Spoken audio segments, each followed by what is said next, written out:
The Great Awakening was so powerful that it changed the political sector, and it also changed the social sector.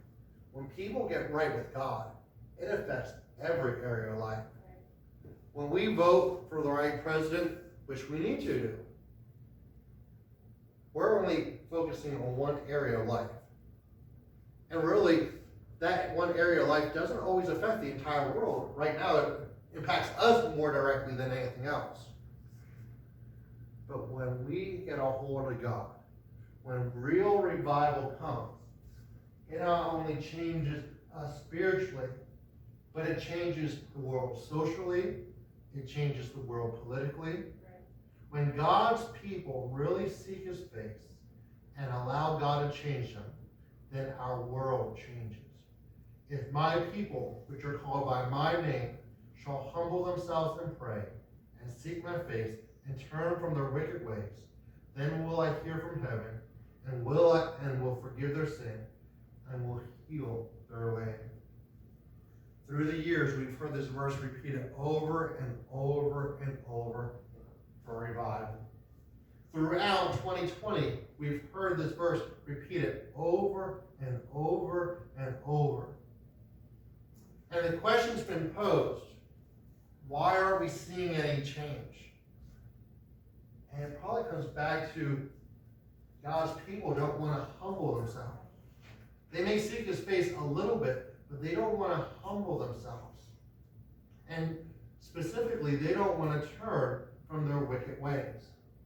Because those are part of the requirements for God to hear us and heal our land. Sister Kathy, do you mind praying for me this morning? What we really need is the reign of revival in our own lives.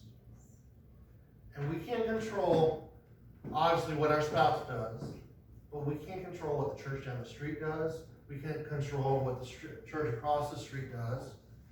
We can't control what anybody does that claims that they're Christian, even if they don't act like it.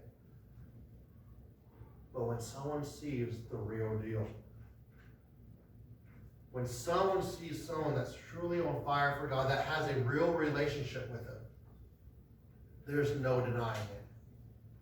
That they've been a hold of the altar, horns of the altar, that God is prevalent in their life. And well, I can't force you to do anything, and you can't force me to do anything. We need to check our own lives. Say, God, send me the revival. Send me the rains of revival. Let it saturate my soul more than ever before.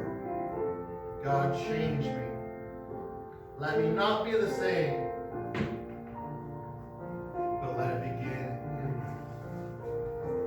As we enter into a new year, I believe God has good things for this church. But I believe that God's waiting for our people, that he may send his revival upon.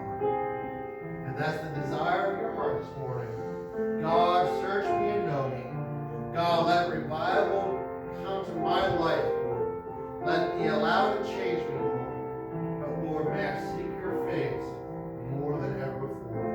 That the power of the Holy Ghost may be exhibited in my life, Lord. That when others see me, they don't just see someone who claims to be a Christian. They don't just see someone who goes to church.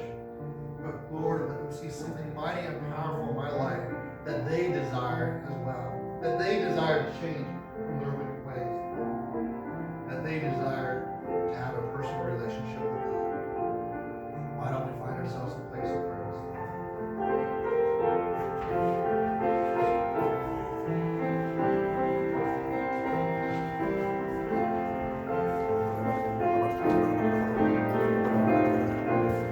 Oh, Lord,